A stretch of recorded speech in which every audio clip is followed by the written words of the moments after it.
Hello everyone. It has been a while since I promised you another Q&A, but today I'm sitting down to answer the questions that you asked. So thank you for everybody who asked them throughout the months or on my post. I have written them all down on my wee note here and I'm going through them one by one, and I hope that I can answer everything you were curious about. The first one that I have been asked many a times is about my accent, whether my accent is local, where my accent comes from, and it is a wild mixture. I was socialized in Germany, I have lived in France and the USA before relocating to Scotland 13 years ago. I also speak Scots Gaelic, and I think living here and all the other things in the mix made me sound the way I sound now. It's not a local accent.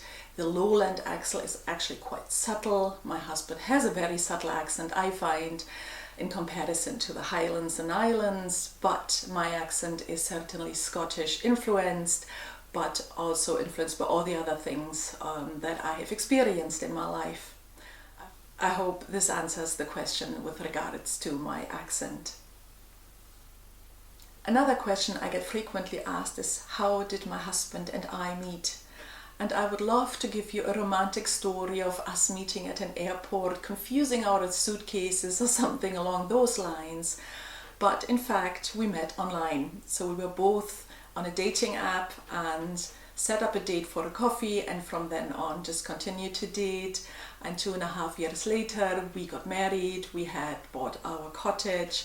And this year is actually our 4th anniversary already. So we could have crossed paths in real life. We both lived in Edinburgh at the same time, but we didn't. So it is not as romantic as someone might have thought, but we are nevertheless very happy we met, and we have a loving relationship, and I'm very, very happy that I found such a lovely and kind man. The next question I've written down is, where are my dresses from? As I get asked that many times. There is not one answer to that question, as I have a collection from over many years. I have some dresses that are over 25 years old. I have dresses that I buy new, mainly in the sale. I have many second-hand dresses that I buy on eBay or Etsy or in local charity shops. So they are a collection from research and looking into this, and I can only recommend to you to go on these platforms and have a wee look. Of course, there's always just one dress that you can buy in one size, so it's a bit time consuming, but this is where I go to find my dresses. With regards to some brands that I bought dresses from new, I bought from Noa Noa, which is a Dutch company, as well as Unmade Copenhagen. I also bought from Cape Cove, which I think is a British company, and Baukjen. So these are the newer style dresses, even from Marks and Spencer's. They have lovely dresses sometimes, but there's not one brand I can recommend. I used to love dresses from Laura Ashley. I still do, even though they are no longer made in the style that I would like. There's just a wee collection now at the company Next in the UK that offer them. But so far I haven't bought anything because that wasn't the style that I would connect with the Laura Ashley brand. I hope this answers the question a wee bit.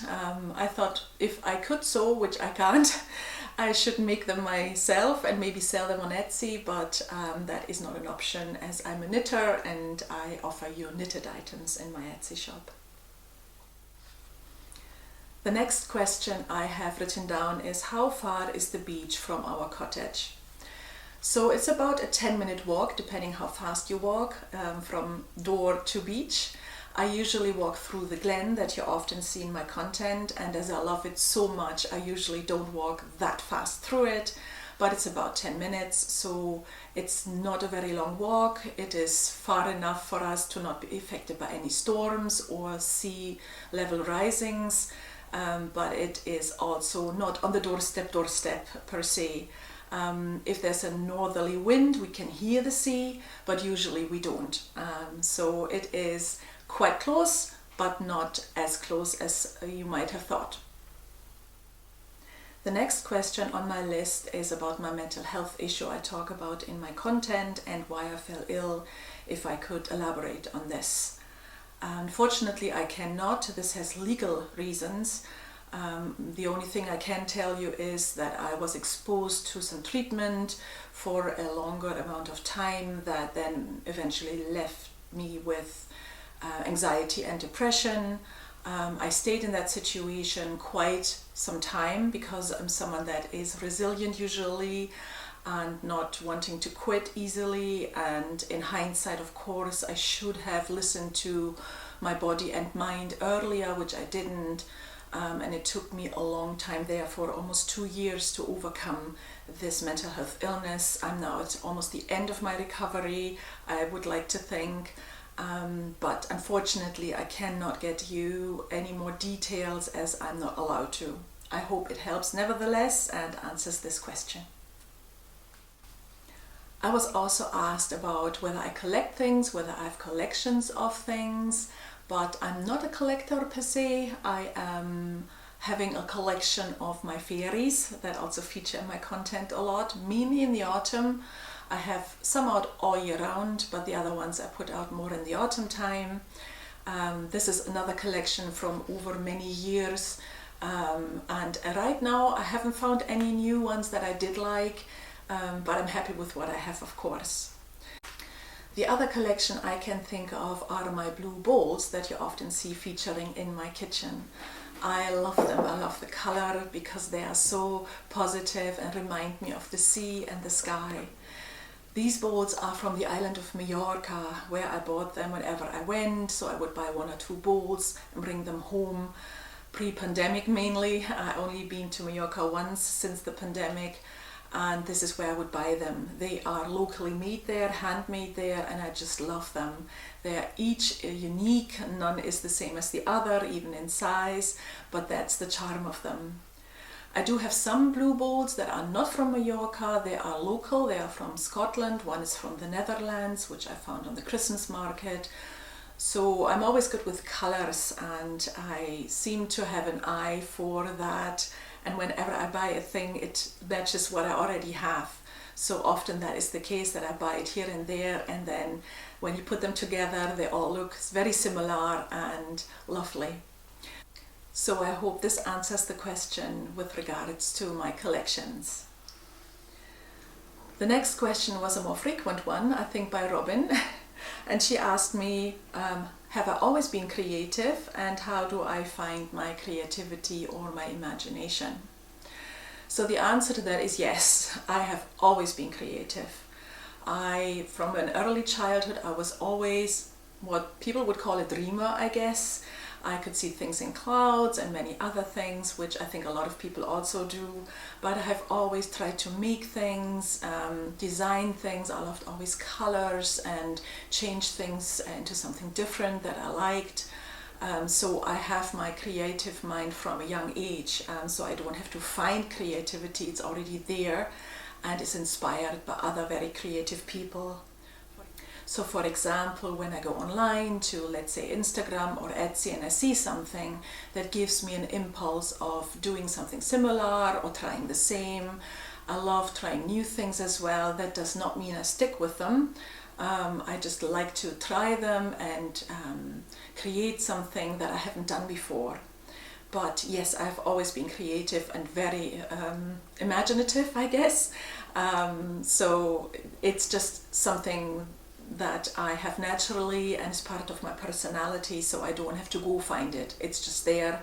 And it can be messy in my head with regards to too many ideas at the same time that I all want to do, and then I can't, of course, because there's only so many hours in the day. But I hope, Robin, this answers your question. Another question was if there are second-hand shops close around to where I live. And the answer to that is yes as well. In the UK, we do have many charity shops that are connected to either, let's say, the Heart Foundation or the Cancer Research or Children in Need. There are always charities in the background where you can donate your clothes or books or household items to. And I often go there and have a wee look around and often find things. We have actually 4 in the wee town we live in, which is quite a lot, I find, but they are all thriving, and since we have tourism as well, I think that's what they benefit from as well. We also have a second-hand shop with regards to furniture and household items only that is called Reuse Scotland. As far as I know, that is a chain. And close by we have a shop called Second Time Round. They are lovely as well. They have furniture, they have garden items, and that's somewhere where I frequently go. I actually went there yesterday to buy a plant pot, so I don't have to buy a new one and can recycle something that's already been there. And so yes, we do have many shops around and very, very close, which is very common in the UK as well. Another question I was asked was about my books, as I have written some books in German, and I was asked about the writing process of my books, my ideas. Am I working on the 3rd book, because there's 2 and it's supposed to be a trilogy, so 1 is missing. And what am I reading at the moment? So the idea to the book, again, is a creative process when you read other books and other authors. And I knew that I wanted to write something about Scotland, so that was my first idea. And I also wanted to see where my head would get me with regards to living in a very different world from where we live today, and eliminate things that I do not like in this world, like poverty and other things. So that was the creative process, which is years and years ago, possibly 10 years ago. Took me a while to write these books and publish them. They are self-published on Amazon. The 3rd book is still in the making. Unfortunately, I hadn't got time to do this. I wasn't in the right mindset for it because of my mental health issues. I aim to write the 3rd book, but for now I cannot tell you when. But I will get around to it eventually, I think. With regards to what I'm reading at the moment, or whether I can recommend something, I have put out some books here today that I have read. All of these I have already read. There's some I haven't, so I can't talk about them. One is called City of Stolen Magic, which I read a couple of months ago by Mazneen Ahmed Patak. And it is about the colonization of India in the background of the story, but also about people in India who have magic powers. And that is a lovely book that I would recommend you if you're interested in this kind of story. Another one is by Jenny Fagan. It's called Hex.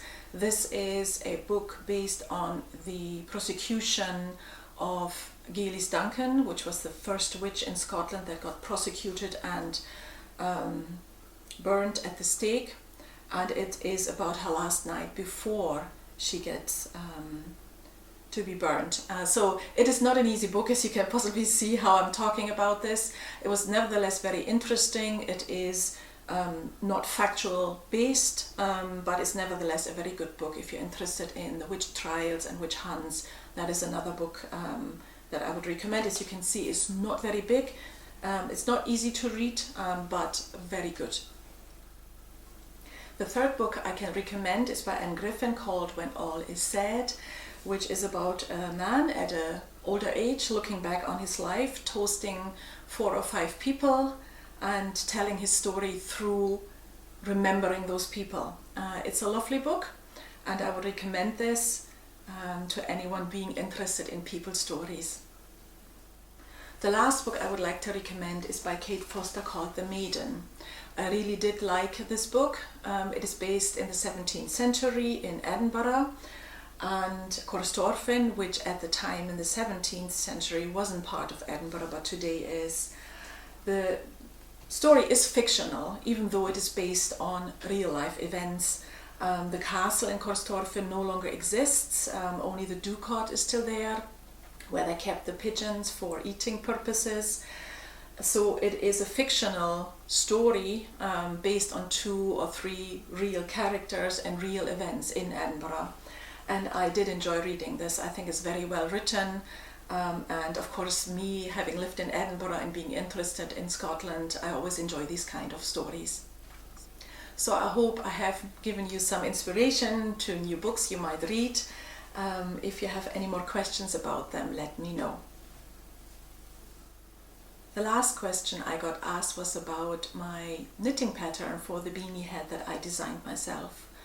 I have now set and written it down and uploaded it to Etsy, so you can find it on the Etsy shop. For those of you who would like to knit it yourself, it is there now. If you have questions, please message me through the app so I can answer them.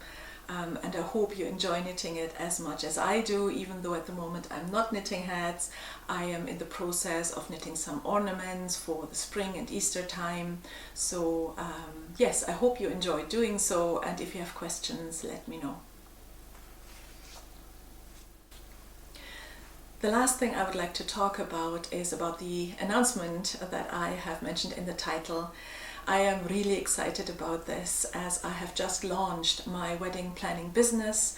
I have talked about this in one of my Q&As before, that I'm thinking about doing so. So I have now launched Mara Weddings, and I'm very happy after a lot of work that I've put into building my website, going to the social media and gathering all the information. There's so much to do when you launch a business, and I'm now happy to announce that it has been launched. And I am now a wedding planner for micro and elopement weddings in Scotland, outdoors, indoors. I am very excited to help people in the future to make their dream come true and plan their unique wedding. Many of you know that I had an elopement wedding myself 4 years ago in the Scottish Highlands, and that gave me the idea to become an elopement wedding planner. The day was so magical, and I would like to offer people help for their own magical and unique day, whatever they have in mind. So I would like to connect them to the right people, to the right place, and just be part of that journey. So this is the exciting news that I have to share with you. Of course, this means that I might not be able to create 2 vlogs in the future per week, but I aim to create at least one a week, which is the Saturday one, the longer one. It really depends where I'm at the time, but I love creating the content, going out in nature and filming and getting it together and seeing how much you enjoy it. So that will be definitely the case. But I have spoken to you about my situation, that I wasn't able to work for 2 years and creating this channel, and that as a content creator with the amount of subscribers that I have and the way I have my channel, I'm not making a lot of money on YouTube. And of course, as anyone, I need to create an income, and that's how I then focused on creating Mara Weddings. But that is not to say that I'm not focusing on YouTube. I am, and I hope I can grow the channel further for more people to enjoy it, and that I can create an income this way as well. That leaves me with saying thank you so much for everybody supporting the channel in each of your own different ways. It is much appreciated. I love reading your comments, and I am so happy about this kind-hearted community that is around my channel. It is a blessing to me. Now let me say goodbye. I hope you enjoyed today's vlog. Thank you very, very much. I am sending you lots of love from Scotland. Tapath.